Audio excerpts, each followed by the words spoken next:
Microbial contaminants. Those are two words you don't want to hear if you're an HVAC control pro and you're taking care of a building. Okay, this is Eric Stromquist with Control Trends and StromquistCompany.com. In this episode, which is episode 3 of the Indoor Air Quality Training Series, Control Pro Tim Chamblee is going to continue in teaching you all you need to know about indoor air quality. And in this episode, he's going to teach you how to solve those problems. Okay, he's going to bring humidity into the equation. He's going to show you the correct way to use your instruments to determine what the problems are. And he's going to talk about UV lighting. Okay, so if you like this video, please subscribe to the channel, give us a thumbs up, reach out in comments. Again, I'm Eric Stromquist with Stromquist Company. We've been in the controls business for over 60 years, so we've seen a lot of sick buildings in our time. Okay, relax and enjoy the video. We'll see you on the other side. Let's say we want to sort of take the pulse of the building, of a space, whatever, and we want to know, well, how much air is going in this duct? Now, of course, you can pick up the phone, call test and balance people. They can come out and do a wonderful job and give you a nice report with precise answers and data for a price. And sometimes that is very, very important to do. But sometimes you just need to know, get kind of the gist. We got a situation. How much air is coming in? Or how much air is going down this duct? You know, we can do that with the differential pressure and Pitot tubes, and it's really easy. It's so easy, it's a shame not to do it. But you have to understand the concept of what's going on here. And you have to understand how the different types of Pitot tubes work. So if I have a duct, let's say, let's take a magnified view and come out here, and I've just got a duct. It might be outside air, it might be just regular supply air, whatever, it is a duct. Could be square, could be round, I really don't care. You just want to know what's going through this duct. And precision isn't necessary. You just want to get close. Okay? The pressure will tell you, and there's 2 different pressures that we need to look at. There is the pressure of all that air going this way. It's the force, the amount, we need to capture that pressure. And we do that by putting in a Pitot tube that looks directly into the direction of that airflow. All right, that is your total pressure. Then we need to know our static pressure. Our static pressure is the pressure that's going in all directions. It's trying to expand, blow up that duct like a balloon. Okay, so that's the pressure going this way, and we can sample that in a number of ways. We can go straight in, or we can use the same Pitot tube, just turn it around so it's not facing the air. Now, here's an example of one. On the camera, you may not be able to see exactly the way it looks, but this is curved so that when you put it in the direction of the air, it will actually scoop the air like I'm doing right here. I can use this same Pitot and turn it the opposite direction and get the static pressure. Or I can use a straight pickup. Now, if I use this for static pressure, I stick it, pop a hole in the duct, stick it in there, there's a piece of insulation, and it's cocked a little bit, and the airflow is going this direction. Am I getting a true static pressure? The answer is no, because I'm scooping a little bit. But what if the opposite happened, and it's kind of cocked the other direction because it got a little insulation under it? Is that okay? Any direction is okay for static pressure as long as it's not scooping. So I can be straight up, I can be leaning, it doesn't matter as long as I'm not scooping to get that total pressure. So we have, I did this wrong, pressure total, pressure static. Now, is that simple? Makes sense. Okay, if you have those, you can hit it in a little formula. So what I do is I take these into a magnehelic and read the inches of water, Colin, and I take that magnehelic reading, multiply it by about 4,000, multiply it by the area. So if it's square, it's width times height. If it's round, it's, oh, now that gets into some harder math. Pi r squared. Oh, if it's round, pi r squared.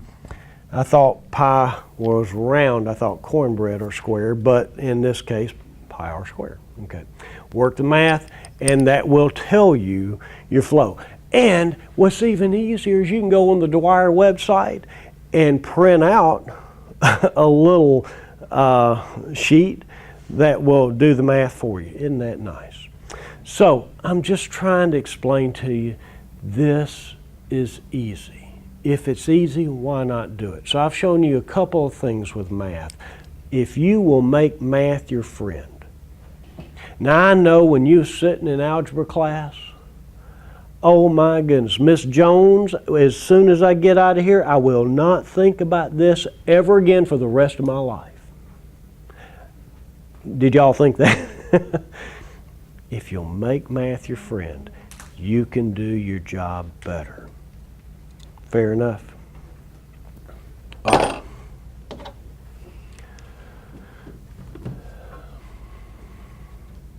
Now, let's look at humidity. Humidity folds right into comfort because we have thermostats that provide us comfort, but they typically only look at temperature. All right, comfort is a function of temperature and humidity, and typically we under simple control, small buildings, medium-sized buildings, we rarely control to humidity. Big buildings, we still don't. Not directly, unless you have a little bit more advanced control scheme where you're actually thinking about it, you're thinking about dehumidifying, you're measuring it, and you're reacting to it.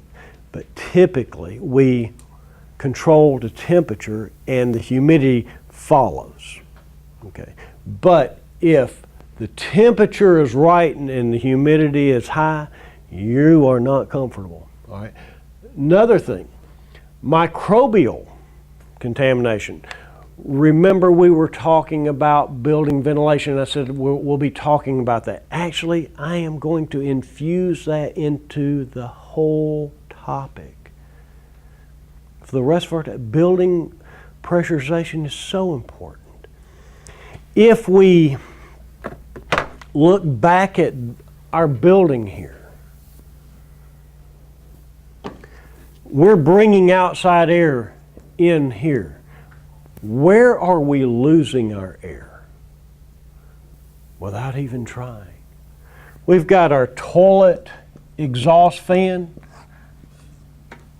So you've got to have toilet exhaust. If you have toilet exhaust, you've got to make air up.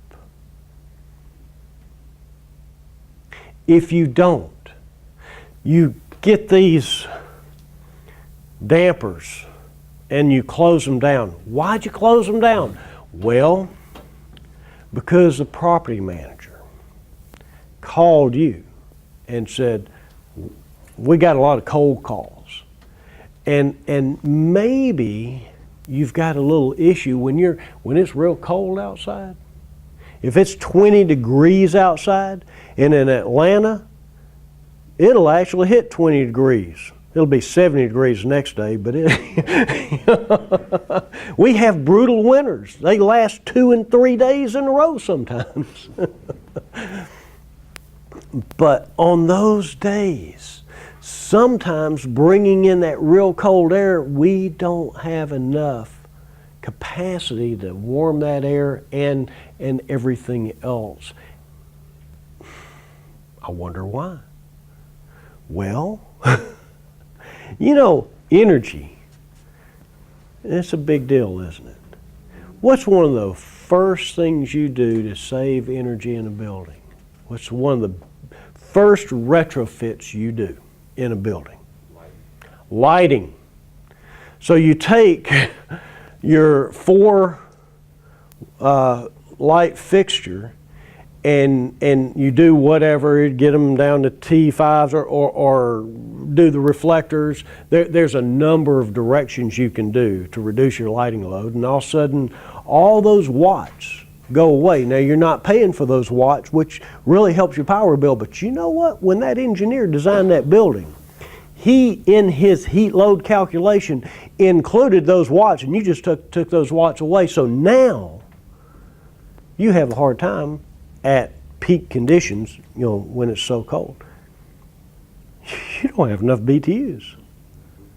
And so it's an easy thing to close down our outside air coming in.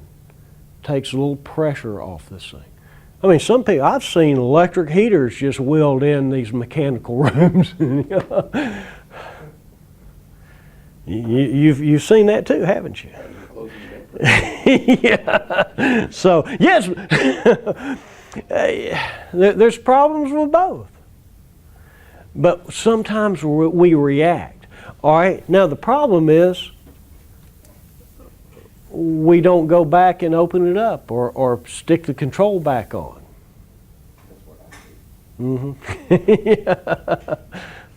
So you see how it's so easy to go from we've got a building that's designed and is working properly to over time it has a tendency to get away from, that was me, I'm sorry. We get away from design. If a customer comes to me and says, hey, I got a problem, can you give me some advice? First thing I want to do is I want to find those mechanicals. And, the mechanical plans, that's the Bible for your building. So, it's important.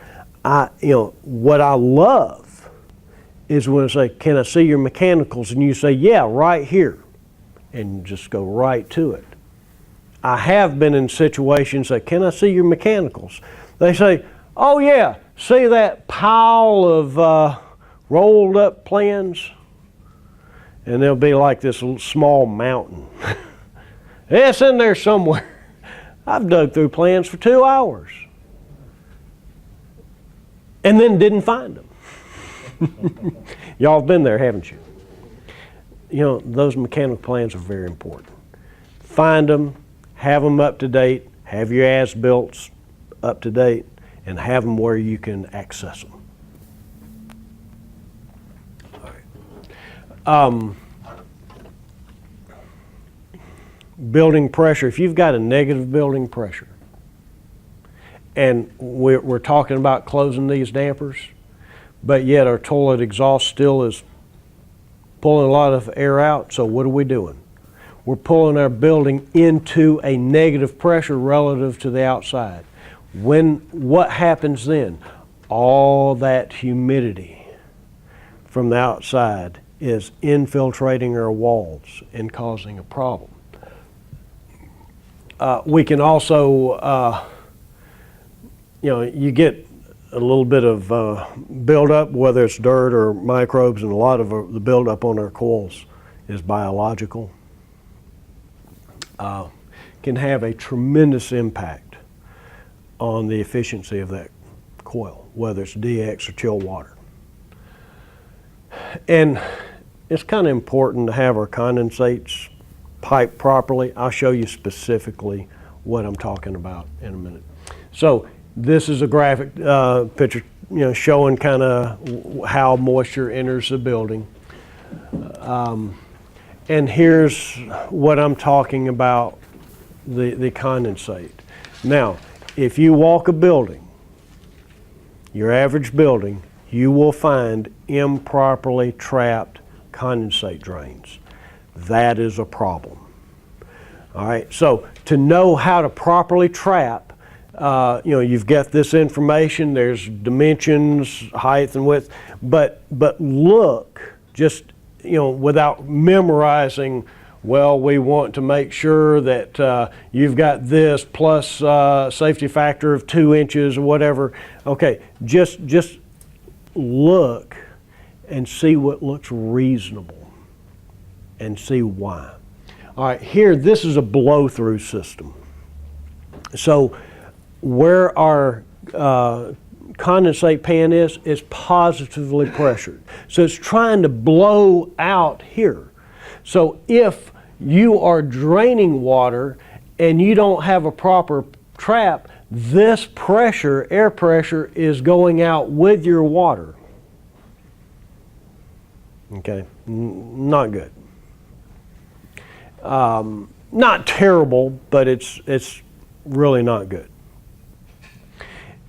If you have a blow-through where you've got positive pressure in here, what you want is an exaggerated trap. See the difference between a shallow trap? This is a fairly deep trap because you need to have enough water pressure here to overcome this static pressure. Does that make sense? Reasonable?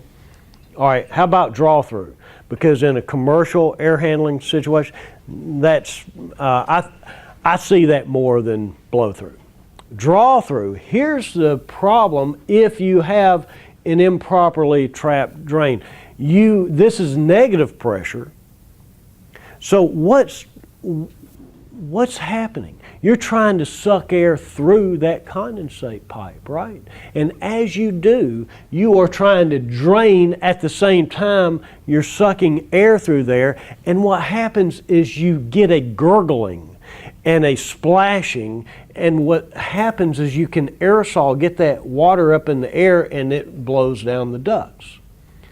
Now, remember this, whether we're talking about air handler, whether we're talking about a wall, if we have moisture, and if we have dirt, particulates, call it food for microbes, we will grow a microbial garden. It's just going to happen. So this shows you the correct way for a draw-through. And this gives you a little formula which you have in your paper. Make sense? Very important. All right, now, if we look at our optimum humidity levels, if our humidity is high, it causes problems. We get certain microbes thrive with high humidity. We also have microbes that thrive in low humidity. The best area is right on either side of 50%. And 50% is better for our skin. If the humidity is too low, sometimes our nasal passages get kind of dried out and they'll crack and makes you a little more vulnerable to infection. Also, it hurts like heck when you grab that door handle when it's when you have low humidity. And has a little something to do with our computers, that static discharge stuff that they don't like. So there's many reasons we want to have 50% humidity plus or minus.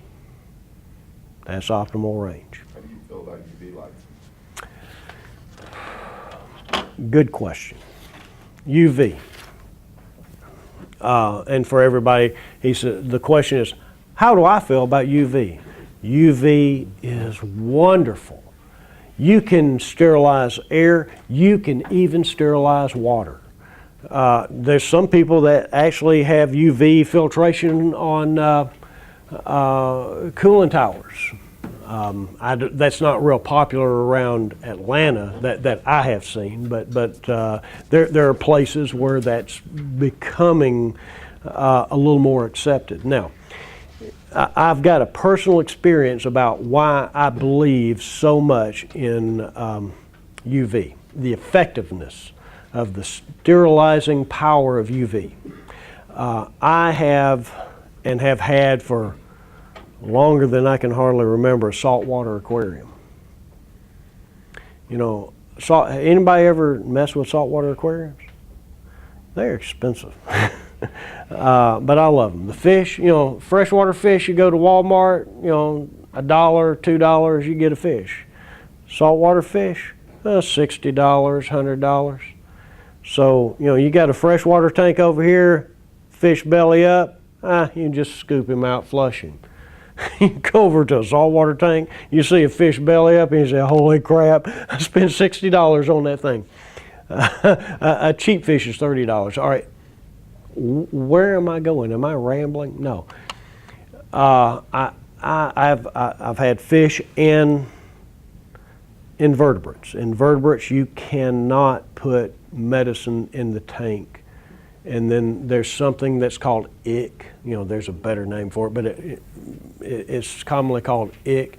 If you see a fish and you see it has IC, it's probably too late to save. He's dead.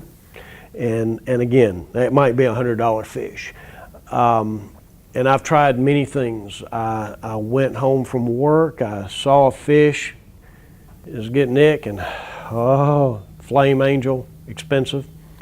And so I went to a fish store, got me a UV sterilizer, put it in line with the pump, saved that fish. Now maybe it was, maybe it wasn't. I don't. All I know is when I put that UV sterilizer in my tank, my fish quit having problems. It's effective. Now here's the caveat with UV. There's two of them. One, it sterilizes what it irradiates. And you must irradiate for a certain amount of time. There's a certain amount of zap time. So when we're talking about UV relative to our air handlers, you've got air that's flowing through our air handlers. You've got a UV light. Let me tell you something. That air going through, it doesn't have enough zap time to help the air. But it does a tremendous good in that casing, because whatever it irradiates, it sterilizes. And we usually put it where our chill water coil is. And you know, we've got that condensate pan.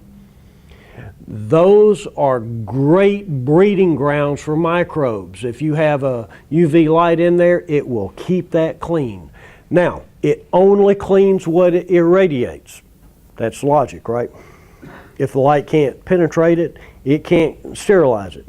I had people telling me for years, UV will clean your coil. It'll keep your coil clean. And I'm thinking that's not logical to me, because light doesn't go through. How can it do it? I thought it was just bunk. Finally, I uncovered information that put me on the right sights on why UV will clean your coil. And by the way, when we talk UV, I'm talking specifically UVC. It's very important. That's the band, because you can get the wrong band and it will destroy the aluminum of your coil. I hope you liked that. In the next episode, Tim is going to show you another solution other than the UV lights that you can use. It's really inexpensive and really easy to use, so be sure to stay tuned for that. Okay, again, it's controltrends.com for more information, or stromquist.com. And we appreciate you tuning in. Remember, be bold, stay in control, stay relevant, and subscribe to the channel.